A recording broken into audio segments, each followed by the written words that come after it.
الحمد للہ والصلاة والسلام علی رسول اللہ اما بعد۔ سورۃ بنی اسرائیل آیت نمبر 41۔ بسم اللہ الرحمن الرحیم۔ وَلَقَدْ صَرَّفْنَا فِي هَذَا الْقُرْآنِ لِيَذَّكَّرُوا وَمَا يَزِيدُهُمْ إِلَّا نُفُورًا۔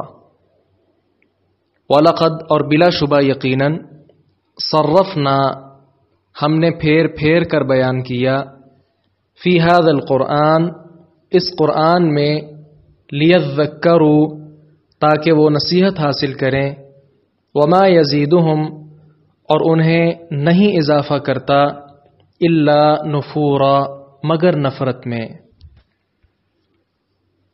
اور بلا شبہ یقیناً ہم نے اس قرآن کو پھیر کر بیان کیا تاکہ وہ نصیحت حاصل کریں، اور وہ انہیں نفرت کے سوا کچھ زیادہ نہیں کرتا۔ صرفنا جو ہے یہ باب تفعیل سے ہے۔ عام جو لفظ ہے الصرف، اس کا مطلب ہوتا ہے پھیرنا، لیکن تصریف جو ہے معنی کے اندر تکثیر مراد ہے، زیادہ پھیرنا، بار بار کسی چیز کو دہرانا، بار بار پھیرنا۔ اور نفورا جو ہے اس کا مطلب ہوتا ہے نفرت، بدکنا، بھاگنا۔ اس آیت کریمہ میں اللہ تبارک و تعالی ارشاد فرماتے ہیں کہ ہم نے اس قرآن میں پھیر کر بیان کیا ہے۔ اس کا مطلب کیا ہے کہ قرآن کریم میں بہت سے دلائل ہیں، بہت سے واعظ و نصیحت، بینات، ترغیب و ترہیب، امثال اور واقعات، گویا مختلف انداز کے ساتھ اللہ تبارک و تعالی نے بات کو پھیر کر بدل کر بیان کر کے لوگوں کو یہ سمجھانا چاہا تاکہ وہ سمجھ جائیں کہ شرک کی تاریکیوں سے نکل کر ایک اللہ تبارک و تعالی کی عبادت جو ہے وہ کرنا شروع کر دیں۔ وما یزیدہم الا نفورا، انسان جو ہے نصیحت اس وقت حاصل کرتا ہے جب وہ نصیحت کو صحیح طور پر سننے کے بعد پھر مرحلہ سمجھنے کا ہوتا ہے، اور سمجھنے کے بعد انسان اس پر عمل کرنے کی کوشش کرتا ہے۔ لیکن یہ مشرکین، ان کے ساتھ چونکہ یہ آیت کریمہ خاص تعلق رکھتی ہے، تو وہ چونکہ نصیحت کو سنتے ہی نہیں تھے، تو جب بات کو سننا ہی نہیں ہے تو وہ بات جتنے مرضی دلائل کے ساتھ جو ہے مزین ہو، جب بات کو سننے کا ہی ارادہ نہیں ہے، فوری طور پر نفرت کا اظہار کر دینا ہے، فوری طور پر جانوروں کی طرح بدکنا شروع کر دینا ہے، بھاگنا شروع کر دینا ہے، تو پھر نصیحت نے کیا فائدہ دینا ہے؟ یہ ایسے ہی ہے کہ جب کسی آدمی کی طبیعت میں بگاڑ پیدا ہو جائے تو صحت بخش اور عمدہ سے عمدہ غذائیں بھی کوئی فائدہ نہیں دیتی، مریض کو راس نہیں آتی۔ عمدہ سے عمدہ اور لذیذ سے لذیذ اور ہیوی قسم کی جو غذائیں ہیں وہ اس کے لیے بد ہضمی کا ہی سبب اور ذریعہ بن جاتی ہیں۔ تو اس کے لیے ضروری ہوتا ہے سب سے پہلے مرض کی تشخیص کی جائے، اور اس کے بعد مکمل طور پر جو پراپر علاج ہے وہ کروایا جائے، اس کے بعد جو ہے وہ مریض شفا یاب ہوتا ہے۔ تو یہی صورتحال ان کی ہے، کافروں کی، کہ قرآن کریم کے اعلیٰ سے اعلیٰ دلائل بھی سن کر یہ سمجھنے کی بجائے اور ان پر عمل کرنے کی بجائے بدبختی برتتے اور جانوروں کی طرح بدکنا شروع کر دیتے اور بھاگ کھڑے ہوتے، تو اس کے ساتھ جو نصیحت ہے وہ کیسے ان تک پہنچ سکتی تھی؟ قل لو كان معه آلهة كما يقولون اذا لابتغوا الى ذي العرش سبيلا۔ قل کہہ دیجئے، لو کانا اگر ہوتے، معه اس کے ساتھ، آلہۃ کئی معبود، کما جیسا کہ یقولون وہ کہتے ہیں، اذن تب، لابتغوا وہ ضرور تلاش کر لیتے، الى ذی العرش عرش والے کی طرف، سبیلا کوئی راستہ۔ کہہ دیجئے اگر اس کے ساتھ کچھ اور معبود ہوتے جیسا کہ یہ کہتے ہیں، تو اس وقت وہ عرش والے کی طرف کوئی راستہ ضرور ڈھونڈ لیتے۔ اس آیت کریمہ کے مفسرین نے 2 معنی بیان کیے ہیں۔ پہلا معنی، یہ پہلی تفسیر تو یہ ہے کہ جس طرح ایک بادشاہ دوسرے بادشاہ پر لشکر کشی کر کے غلبہ اور قوت پا لیتا ہے، صاحب اختیار اپنے دوسرے جو صاحب اختیار ہوتے ہیں، اپنے برابر کے لوگ، ان پر وہ قبضہ جمانا چاہتا ہے۔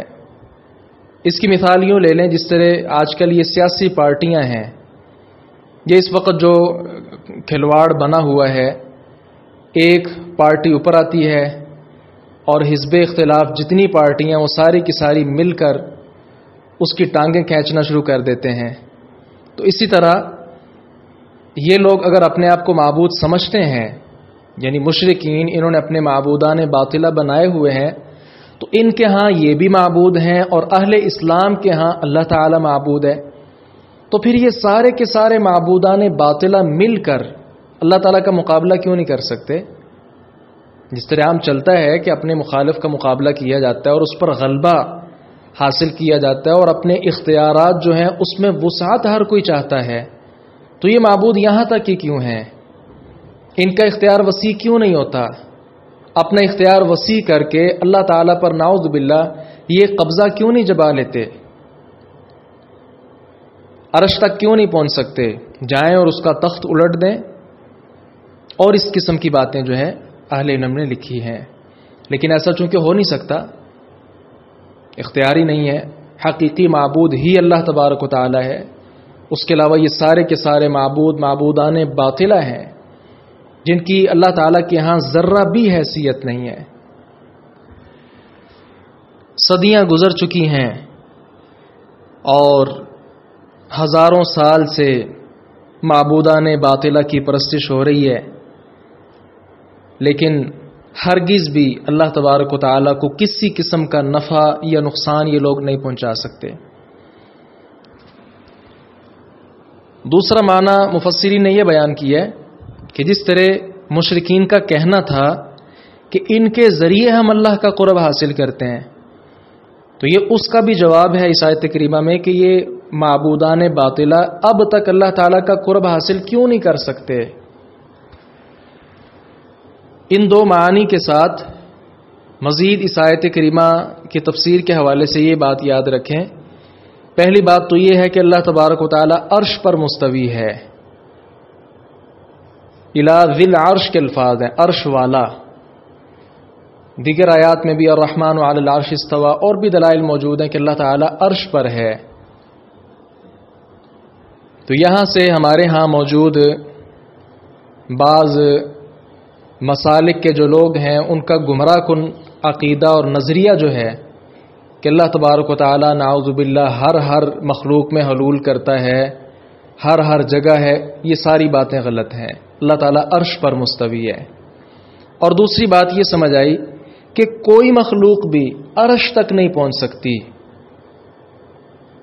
یہ جو لوگ باتیں کرتے ہیں نا کہ اللہ کے نبی صلی اللہ علیہ وسلم معراج کے موقع پر عرش پر گئے تھے، یہ درست نہیں ہے، کیونکہ یہ اس آیت کریمہ کے خلاف ہے۔ اللہ تعالیٰ کے سوا کسی بھی شخصیت کے عرش پر جانے کی کوئی دلیل نہ قرآن میں ہے نہ حدیث میں ہے۔ اور تیسری بات اس سے یہ سمجھیں، جو لوگ عام کرتے ہیں کہ وہاں جا کر ملاقات، یہ الگ ایک مسئلہ ہے، نبی علیہ السلام اللہ تعالیٰ سے ملے تھے یا نہیں، خلاصہ اس کا یہی ہے کہ نہیں دیکھا تھا اللہ تعالیٰ کو نبی علیہ السلام نے، تو یہ دیکھنے کا رویت کا مسئلہ الگ ہے، یہ اللہ تعالیٰ نے چاہا تو انشاءاللہ ہم سورۃ النجم میں اس حوالے سے ڈسکس کریں گے۔ سبحانہ وتعالی عما یقولون علوا کبیرا، سبحانہ وہ پاک ہے، وتعالی اور بہت بلند ہے، عما ہر اس چیز سے جو یقولون وہ کہتے ہیں، علوا کبیرا بہت ہی زیادہ بلند، پاک ہے وہ اور بلند ہے اس سے جو یہ کہتے ہیں، بہت زیادہ بلند ہونا۔ مراد یہ ہے کہ مشرکین اللہ تعالیٰ کے ساتھ جو معبودان باطلہ سمجھتے ہیں تو مشرکوں کی یہ خرافات انہی تک محدود ہیں۔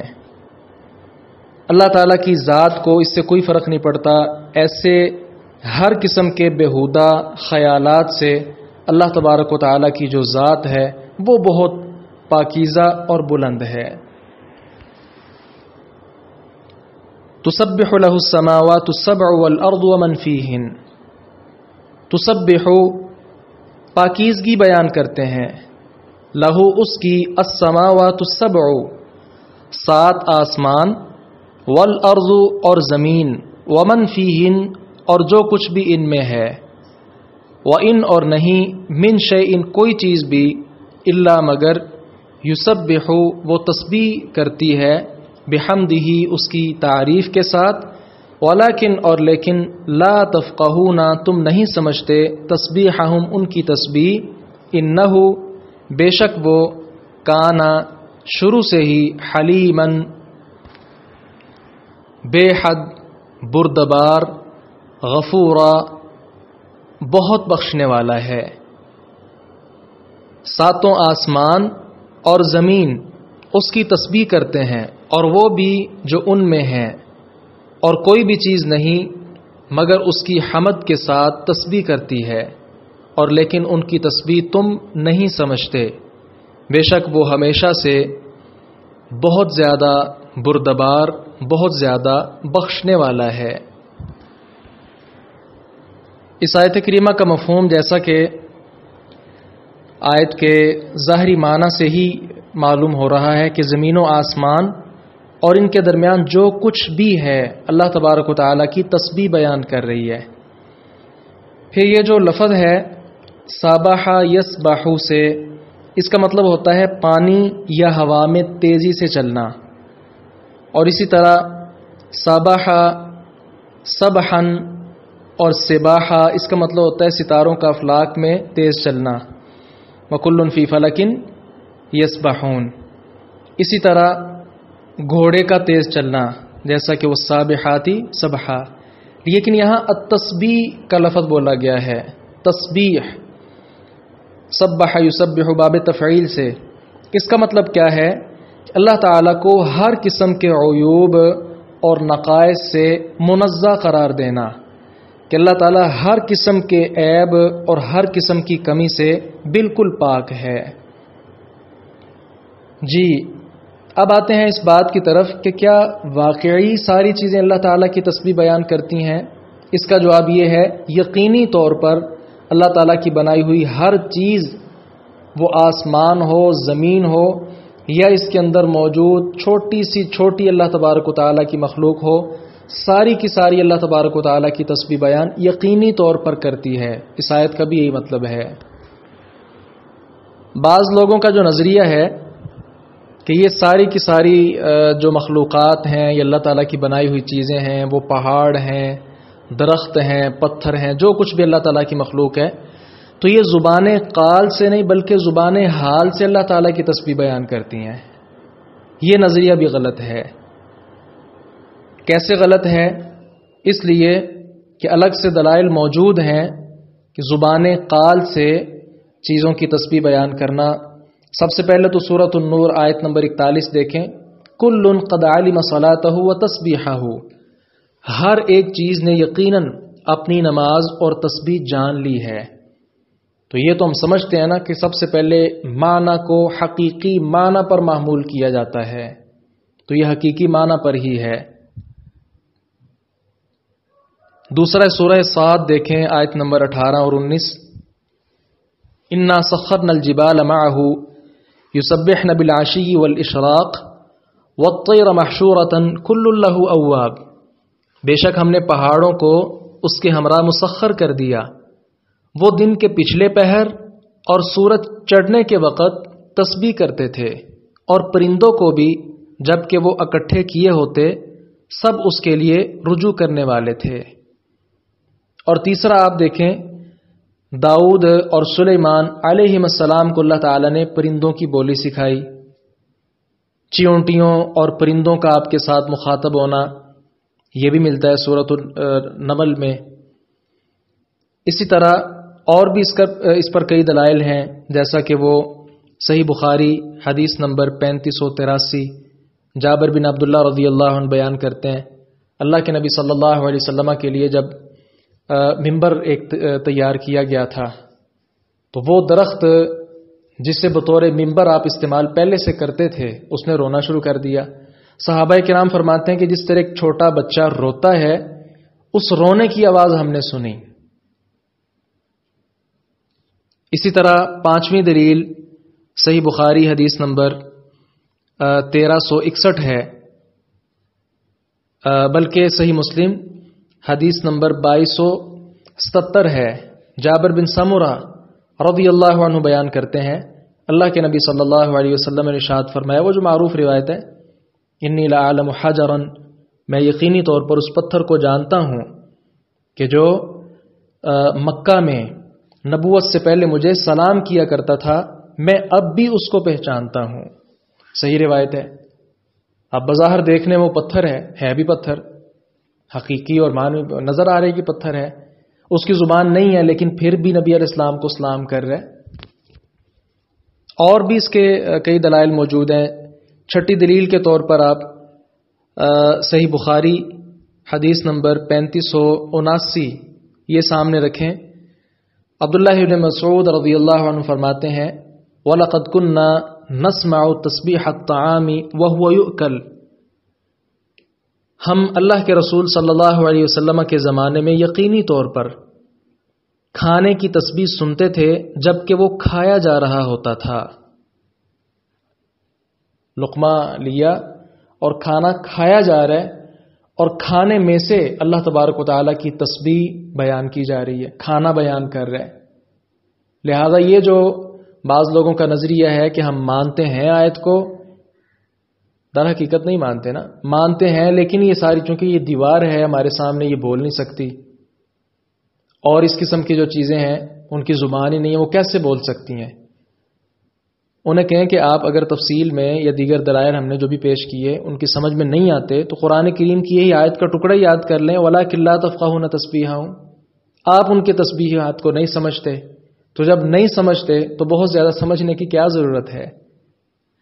اسی طرح ایک اور نظریہ بھی ہے، اس کا بھی یہاں ابطال ضروری ہے۔ جو لوگ یہ کہتے ہیں کہ اس سے مراد تسبیح دلالت ہے، مطلب کیا ہے کہ یہ چیزیں ساری کی ساری اس بات پر دلالت کرتی ہیں کہ تمام کائنات کا جو خالق ہے اور ہر چیز پر جو قادر ہے وہ صرف اللہ تعالی ہے۔ اس پر وہ ایک شعر بھی بنا ہوا ہے، وَفِي كُلِّ شَيْءٍ لَهُ آیَةٌ تَدُلُّ عَلَىٰ أَنَّهُ وَاحِدٌ، ہر چیز اس بات پر دلالت کرتی ہے کہ اللہ تعالیٰ ایک ہے، لیکن یہ بھی صحیح نہیں ہے، کیونکہ تسبیح یہاں تسبیح دلالت نہیں بلکہ تسبیح حقیقی مراد ہے۔ ایک اضافی بات اس حوالے سے یہ بھی یاد رکھیں کہ جس مخلوق کی تسبیح جتنی واضح ہوگی اتنا ہی زیادہ اللہ تعالیٰ کی طرف سے رحمت کا نزول ہوگا۔ اس کی دلیل صحیح بخاری حدیث نمبر 1361 ہے۔ عبداللہ ابن عباس رضی اللہ عنہما بیان کرتے ہیں، اللہ کے نبی صلی اللہ علیہ وسلم کا ایسی دو قبروں سے گزر ہوا کہ جن کو عذاب دیا جا رہا تھا۔ مختصراً یہ کہ اللہ کے نبی صلی اللہ علیہ وسلم نے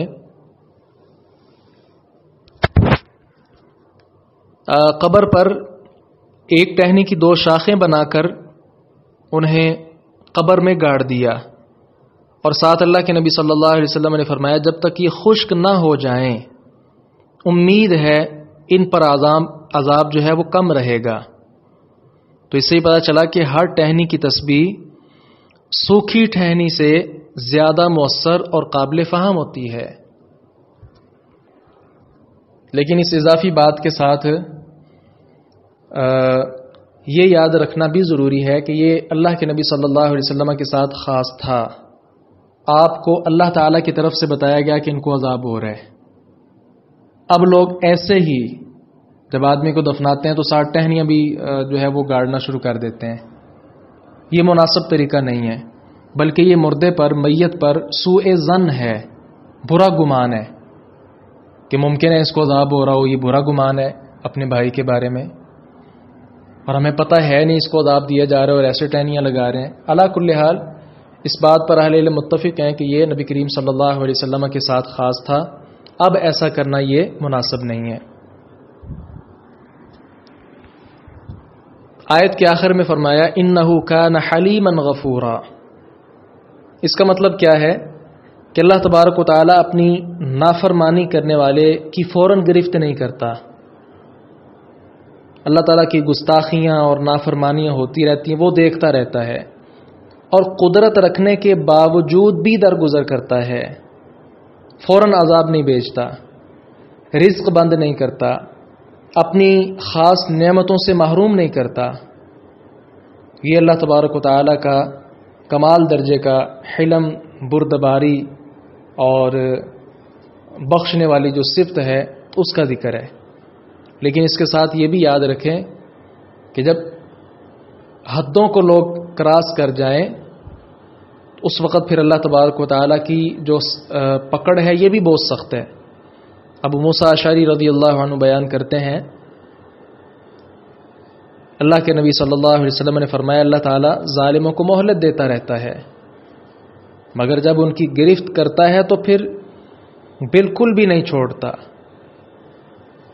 اس معنی کی روایات صحیح بخاری 4686 نمبر اور صحیح مسلم میں 2583 نمبر پر آپ کو مل جائیں گی. وَإِذَا قَرَأْتَ الْقُرْآنَ جَعَلْنَا بَيْنَكَ وَبَيْنَ الَّذِينَ لَا يُؤْمِنُونَ بِالْآخِرَةِ حِجَابًا مَسْتُورًا. وَإِذَا اور جب قرأت القرآن آپ قرآن پڑھتے ہیں جعلنا ہم ڈال دیتے ہیں بینک آپ کے درمیان وبین الذین اور ان لوگوں کے درمیان جو لا یؤمنون بالآخرہ آخرت پر ایمان نہیں لاتے حجابا مستورا ایک چھپا ہوا پردہ. اور جب آپ قرآن پڑھتے ہیں تو ہم آپ کے درمیان اور ان لوگوں کے درمیان جو آخرت پر ایمان نہیں رکھتے ایک پوشیدہ پردہ بنا دیتے ہیں. نبی کریم صلی اللہ علیہ وسلم جب قرآن کریم کی تلاوت کرتے تو کچھ کافر آپ کو نقصان پہنچانے کی کوشش کرتے.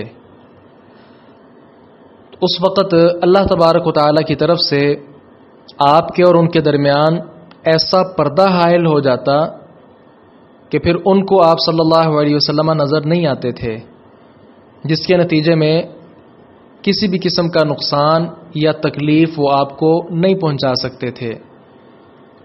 اس حوالے سے مسند ابی یعلا حدیث نمبر 25 اور المستدرک علی الصحیحین امام حاکم کی جو کتاب ہے جلد نمبر 2 صفحہ نمبر 361 حدیث نمبر 3376 میں یہ حدیث موجود ہے. ائمہ محققین نے اس روایت کو صحیح قرار دیا ہے. روایت کے الفاظ کیا ہیں؟ اسما بنت ابی بکر رضی اللہ عنہا بیان کرتی ہیں کہ جب اللہ کے نبی صلی اللہ علیہ وسلم پر سورہ لہب نازل ہوئی تو ابو لہب کی بیوی بڑے جوش کے ساتھ ہاتھ میں پتھر پکڑے ہوئے آئی اور ساتھ یہ الفاظ کہہ رہی تھی مذممن ابینا وَأَمْرَهُ عَصَيْنَا وَدِينَهُ قَلَيْنَا. ہم مذمم کو نہیں مانتے.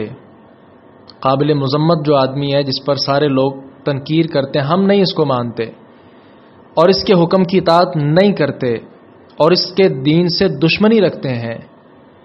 یہ الفاظ کہہ کر وہ آئی. اللہ کے نبی صلی اللہ علیہ وسلم خانہ کعبہ میں بیٹھے ہوئے تھے اور آپ کے ساتھ جناب ابو بکر صدیق بھی موجود تھے.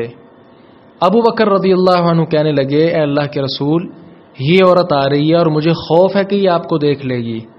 آپ صلی اللہ علیہ وسلم نے فرمایا یہ مجھے ہرگز نہیں دیکھے گی اور آپ نے اس سے بچنے کے لیے قرآن کریم کی چند آیات پڑھیں. ان میں سے ایک یہ آیت بھی تھی وَإِذَا قَرَأْتَ الْقُرْآنَ جَعَلْنَا بَيْنَكَ وَبَيْنَ الَّذِينَ لَا يُؤْمِنُونَ بِالْآخِرَةِ حِجَابًا مَسْتُورًا. پھر کیا ہوا وہ آئی اور ابو بکر رضی اللہ عنہ کے پاس کھڑی ہو گئی مگر اس نے اللہ کے نبی صلی اللہ علیہ وسلم کو نہیں دیکھا. مختصراً یہ کہ ابو بکر رضی اللہ عنہ سے ہی چند باتیں کر کے وہ چلی گئی. تو یہ واضح یعنی قرآن کریم کی آیت تو واضح ہی ہے، لیکن یہ ساتھ ایک واقعہ بھی مل گیا جس سے یہ پتہ چلا کہ واقعی وہ ایک پردہ ہوتا تھا جو نظر نہیں آتا تھا. مستورہ سے یہ پتہ چلتا ہے کہ چھپا ہوا پردہ نظر نہیں آتا تھا. اس سے آپ صلی اللہ علیہ وسلم کیسے بیٹھے ہیں کسی کو یہ پھر نظر نہیں آتا، اور اس کی ہر قسم کی پہنچائی جانے والی تکلیف سے اور نقصان سے آپ صلی اللہ علیہ وسلم محفوظ رہتے. وَجَعَلْنَا عَلَىٰ قُلُوبِهِمْ أَكِنَّةً أَن يَفْقَهُوهُ وَفِي آذَانِهِمْ وَقْرًا.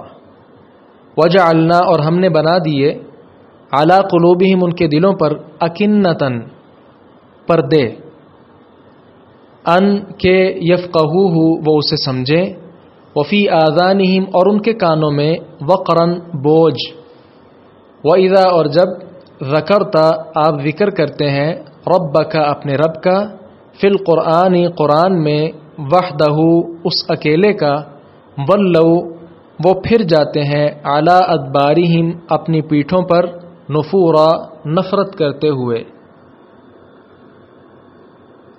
اور ہم نے ان کے دلوں پر کئی پردے بنا دیے ہیں اس سے کہ وہ اسے سمجھیں، اور ان کے کانوں میں بوجھ ڈال دیے. اور جب آپ قرآن میں اپنے اکیلے رب کا ذکر کرتے ہیں تو وہ بدکتے ہوئے نفرت کرتے ہوئے اپنی پیٹھوں پر پھر جاتے ہیں. اکنہ جو ہے یہ کینان ان کی جمع ہے، چھپانے والی چیز کو کہتے ہیں، مراد اس سے پردہ ہے. وقرن یہ بوجھ کو کہتے ہیں اور یہاں مراد بہرا پن ہے. نفورا جو ہے یہ نافر ان کی جمع ہے، بدکتے ہوئے بھاگتے ہوئے. اور اگر اس کو نفورا کو مصدر بنا لیں تو پھر نفرت کی وجہ سے یہ ترجمہ ہوگا. اس کا مفہوم یہ ہے کہ مشرکین نے جب آخرت کا انکار کر دیا اور ضد، عناد، حسد، ہٹ درمی میں اس قدر بڑھ گئے کہ 1000 سمجھانے کے باوجود بھی انکار ہی کرتے چلے گئے، تو پھر اس کا نتیجہ یہ ہوا کہ ان کے اور آپ صلی اللہ علیہ وسلم کے درمیان اللہ تعالیٰ نے ایک گہرا پردہ جو ہے وہ حائل کر دیا. پھر اس سے کیا ہوتا، نہ تو وہ قرآن کو سمجھ پاتے، اور اسی طرح ان کے کانوں کو بھی اللہ تعالیٰ نے بہرا بنا دیا، نہ وہ قرآن کو سن پاتے. لیکن اس کے باوجود بھی ان کا حال یہ تھا کہ اسے بجائے اس کے کہ ان کو فکر ہوتی اس بات کی، لیکن وہ مزید خوش ہی ہوتے اور قرآن کریم سے دور بھاگتے. اس میں ایک بات کی طرف اشارہ یہ بھی کیا، وَإِذَا ذَكَرْتَ رَبَّكَ فِي الْقُرْآنِ وَحْدَهُ اکیلے اللہ تعالیٰ کا ذکر سن کر ان کی یہ صورتحال ہو جاتی. اللہ تعالیٰ کے واحد ہونے کا جو ذکر ہے یہ انہیں بہت زیادہ چبھتا تھا. ان کی ساتھ خواہش کیا ہوتی تھی کہ یہ نبی اللہ کا ذکر کرے ٹھیک ہے، لیکن ساتھ ہمارے جو بزرگ ہیں ان کو بھی ضرور یاد رکھے، ہمارے جو اولیاء ہیں ان کو بھی ضرور یاد رکھے. اللہ تعالیٰ معاف فرمائے، موجودہ دور میں بھی یہی صورتحال بن چکی ہے. آپ خالصتاً قرآن و سنت بیان کریں، لوگ آپ کے خلاف ہو جائیں گے. وہ ساتھ اپنے ائمہ کا ذکر بھی سننا چاہتے ہیں، وہ ساتھ اپنے پیروں، فقیروں، اولیاء ان کا ذکر بھی سننا چاہتے ہیں، اپنے آباء و اجداد کا بھی سننا چاہتے ہیں. اور ان کی یہ ساتھ خواہش اور تمنا ہوتی ہے کہ آپ قرآن کی آیت پڑھیں اور اس کی فضیلت کا مستحق ہمارے فلاں امام کو ٹھہرائیں. ایسے لوگ پھر وہ لوگ ہوتے ہیں جن کے بارے سورۃ البقرہ میں اللہ تعالیٰ نے فرمایا آیت نمبر 6 اور 7 میں، ان الذین کفروا سواء علیہم اانذرتہم ام لم تنذرہم لا یؤمنون. آپ انہیں ڈرائیں یا نہ ڈرائیں برابر ہے ان کے لیے، اب یہ ایمان نہیں لانے والے. ختم اللہ علی قلوبہم وعلی سمعہم وعلی ابصارہم غشاوہ ولہم عذاب عظیم. اللہ تعالیٰ ان کے دلوں پر اور ان کے کانوں پر مہر ثبت کر دی ہے، مہر لگا دی ہے، اور ان کی نگاہوں پر پردہ ڈال دیا ہے، اور قیامت کے دن ان کے لیے بہت بڑی رسوائی ہے، بہت بڑا عذاب ہے۔ نحن اعلم بما يستمعون به اذ يستمعون الیک، نحن ہم، اعلم زیادہ جاننے والے ہیں، بما جس سے، یستمعون وہ غور سے سنتے ہیں، بھی اس کو، اذ جب، یستمعون وہ کان لگاتے ہیں، الیک آپ کی طرف، وَإِذْ اور جب، ہم وہ نجوا سرگوشیاں کرنے والے ہیں، اذ یقول جب وہ کہتے ہیں، الظالمون ظلم کرنے والے، یہاں فاعل ظاہر ہے تو یقول الظالمون ظلم کرنے والے کہتے ہیں، ان نہیں تتبعون تم پیروی کرتے، الا مگر رجلا مسحورا ایسے آدمی کی جو جادو کیا ہوا ہے۔ ہم اس نیت کو زیادہ جاننے والے ہیں جس کے ساتھ وہ اسے غور سے سنتے ہیں، جب وہ آپ کی طرف کان لگاتے ہیں اور جب وہ سرگوشیاں کرتے ہیں، جب وہ ظالم کہہ رہے ہوتے ہیں کہ تم پیروی نہیں کرتے مگر ایسے آدمی کی جس پر جادو کیا گیا ہے۔ اس آیت میں مشرکین کی حالت اللہ تعالیٰ نے واضح کی ہے کہ اگر کبھی وہ قرآن سنتے بھی ہیں تو آپس میں بیٹھ کر محض اس کا مذاق اڑانے کے لیے سنتے ہیں، ان کا مقصد جو ہے حصول علم نہیں ہوتا۔ مختلف قسم کی باتیں وہ کر کے اس کو جھوٹا کرنا چاہتے ہیں، مختلف قسم کے اعتراضات جو ہے وہ اس پر کرتے ہیں، آپس کی مجلسوں میں بیٹھ کر مختلف قسم کے تبصرے اور سرگوشیاں کرتے ہیں، آپ علیہ السلام کو جادو زدہ قرار دیتے ہیں۔ اچھا، یہاں سے یہ بھی بات سمجھ آئی، کبھی وہ آپ کو کہتے کہ یہ جادو زدہ ہے، اس پر جادو کیا ہوا ہے، کبھی وہ آپ کو نعوذ باللہ جھوٹا کہتے، اور مختلف قسم کے تبصرے۔ تو یہاں سے یہ پتہ چلتا ہے کہ حقیقت کا ان کو بھی علم نہیں تھا، حقیقت کا علم ہو تو کوئی بات کرتے۔ تو یہاں سے پتہ چلا کہ ان کو بھی حقیقت کا علم نہیں ہے، کنفرم ان کے ہاں بھی نہیں تھا، بس ایسے ہی قرآن کا انکار کرنے کے لیے مختلف قسم کے بہانے تلاش کرتے۔ تو اس آیت میں اللہ تعالیٰ نے اپنے علم کا جو تذکرہ کیا ہے کہ میں ان ساری چیزوں کو خوب جاننے والا ہوں، اس کا مطلب کیا ہے کہ یہ ساری کی ساری حرکتیں جو کر رہے ہیں اللہ تعالیٰ ان سے بالکل بھی بے خبر نہیں ہے، اور ساتھ یہ بھی اس بات کا بھی اظہار ہے کہ یہ ہماری گرفت سے کیسے بچ سکتے ہیں، ایک ایک چیز ہمارے علم کے اندر ہے۔ انظر کیف ضربوا لک الامثال، انظر آپ دیکھیے، کیف کیسے، ضربوا انہوں نے بیان کی، لکا آپ کے لیے، الامثال مثالیں، فضلوا پس وہ گمراہ ہو گئے، فلا یستطیعون پس وہ نہیں استطاعت رکھتے، سبیلا کسی راستے کی۔ دیکھیے انہوں نے کس طرح آپ کے لیے مثالیں بیان کی، پس وہ گمراہ ہو گئے، چنانچہ وہ کسی راہ پر نہیں آ سکتے۔ جی یہی وہ بات ہے جس کی طرف اشارہ کر رہا تھا کہ ایک بات نہیں ہے جو آپ کے بارے میں وہ کہتے ہیں، مختلف اوقات میں مختلف قسم کی باتیں کہتے ہیں۔ کبھی وہ آپ کو کہتے ہیں کہ آپ جادوگر ہیں، کبھی کہتے ہیں کسی دوسرے نے آپ پر جادو کیا ہے، کبھی یہ کہتے ہیں کہ آپ شاعر ہیں، کبھی آپ کو کاہن کہتے ہیں، کبھی آپ کو دیوانہ کہتے ہیں۔ تو یہ مختلف جو ہے باتیں ہیں، متضاد باتیں ہیں۔ تو یہ متضاد باتیں ہی اس بات کی دلیل ہے کہ حقیقت کا ان کو پتہ کچھ نہیں ہے۔ ایسی کشمکش میں انہیں ہدایت تو نہیں مل سکتی۔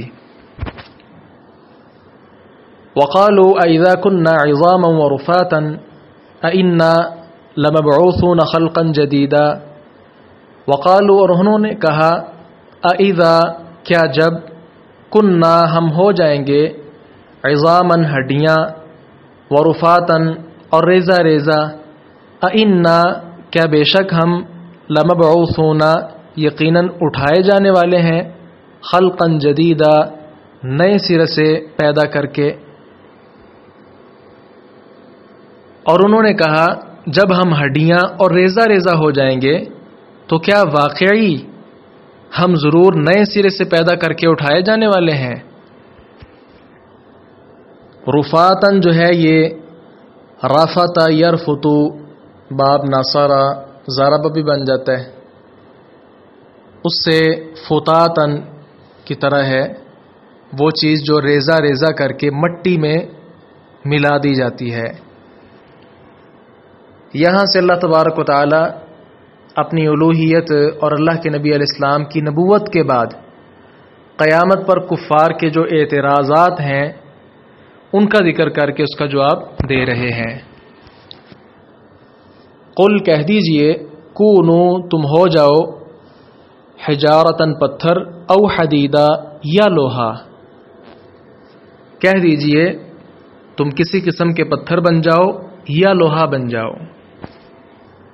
مطلب کیا ہے کہ مٹی میں تو پھر بھی نباتات کی صورت میں زندگی کے آثار جو ہے وہ نظر آ جاتے ہیں. تم کوئی ایسی چیز بن جاؤ جس سے پھر جو زندگی قبول نہ کر سکتی ہو، پتھر بن جاؤ، لوہا بن جاؤ، اور کوئی ایسی مخلوق بن جاؤ کہ جس کا زندہ ہونا تمہارے ہاں محال ہے، لیکن پھر بھی اللہ تبارک و تعالیٰ تمہیں ضرور زندہ کر کے اٹھا لے گا.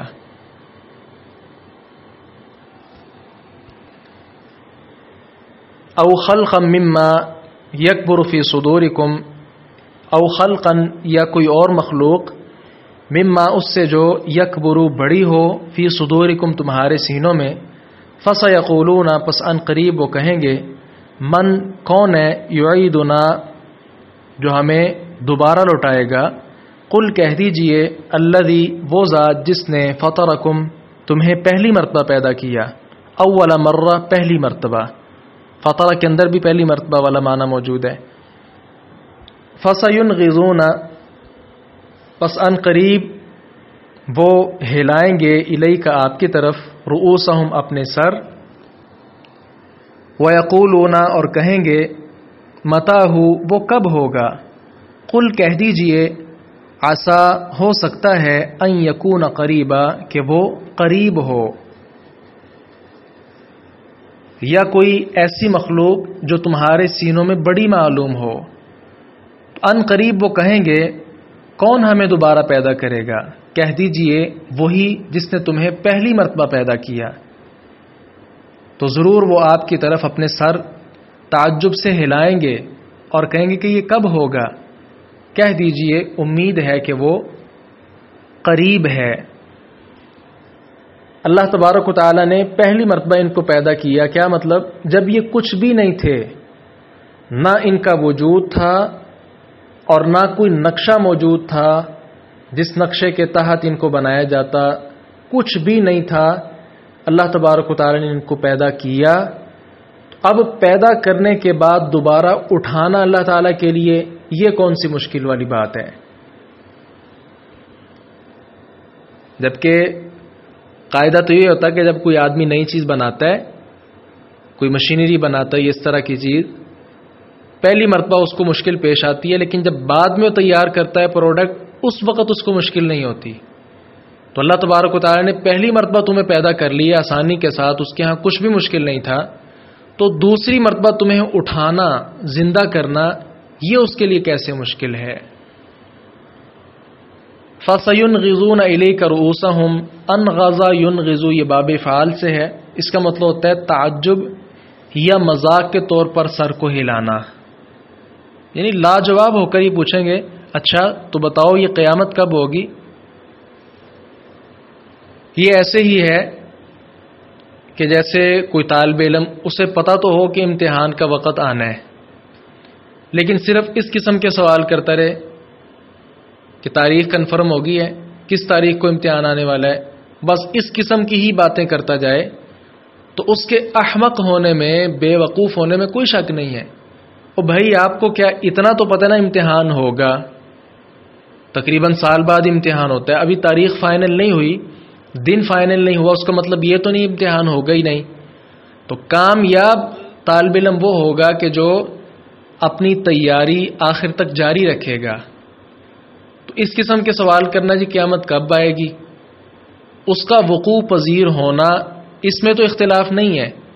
تو جب پتہ چل چکا کہ قیامت آنی ہی آنی ہے، تو درست بات کیا ہے کہ اس کا فوری طور پر خیال کیا جائے، اس کا انتظار کرنے کی بجائے اس کی تیاری کی جائے۔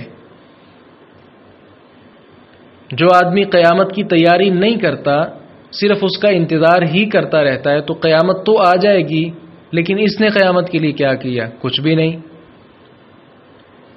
یوم یدعوکم فتستجیبون بحمدی، یوم جس دن یدعوکم وہ تمہیں بلائے گا، فتستجیبون تو تم تعمیل کرو گے، بحمدہ اس کی تعریف کے ساتھ، وتظنون اور تم گمان کرو گے، ان نہیں لبثتم تم ٹھہرے، الا قلیلا مگر تھوڑا۔ جس دن وہ تمہیں بلائے گا تو تم اس کی تعریف کرتے ہوئے چلے آؤ گے اور سمجھو گے کہ تم نہیں رہے مگر بہت تھوڑا عرصہ۔ یعنی اس دن اللہ تبارک و تعالیٰ تمہیں بلائے گا، پکارے گا، تو تم اس کی حمد کرتے ہوئے، تعریف کرتے ہوئے اس کے حکم کی تعمیل کرو گے اور قبروں سے نکل کر میدان محشر میں آ کر جمع ہو جاؤ گے، اور اس وقت دنیا کی زندگی کو بڑا تھوڑا تم تصور کرو گے، جس طرح وہ سورۃ النازعات میں ہے، کأنہم یوم یرونہا لم یلبثوا الا عشیۃ او ضحاہا، یعنی جب قیامت کے دن کو دیکھ لیں گے تو دنیا کی زندگی انہیں ایسے ہی لگے گی گویا اس میں ایک شام یا ایک صبح رہے ہیں۔ لہذا خلاصتاً یہ بات یاد رکھیں، ان کے لیے یہ کہا گیا کہ آپ قیامت کے وقت کا انتظار نہ کریں بلکہ قیامت کے لیے تیاری کریں، کیونکہ جب وہ قیامت آ جائے گی اس وقت یہ دنیا کی زندگی آپ کو بہت تھوڑا عرصہ معلوم ہوگا۔ کامیابی اسی میں ہے کہ اس دن کی تیاری کی جائے۔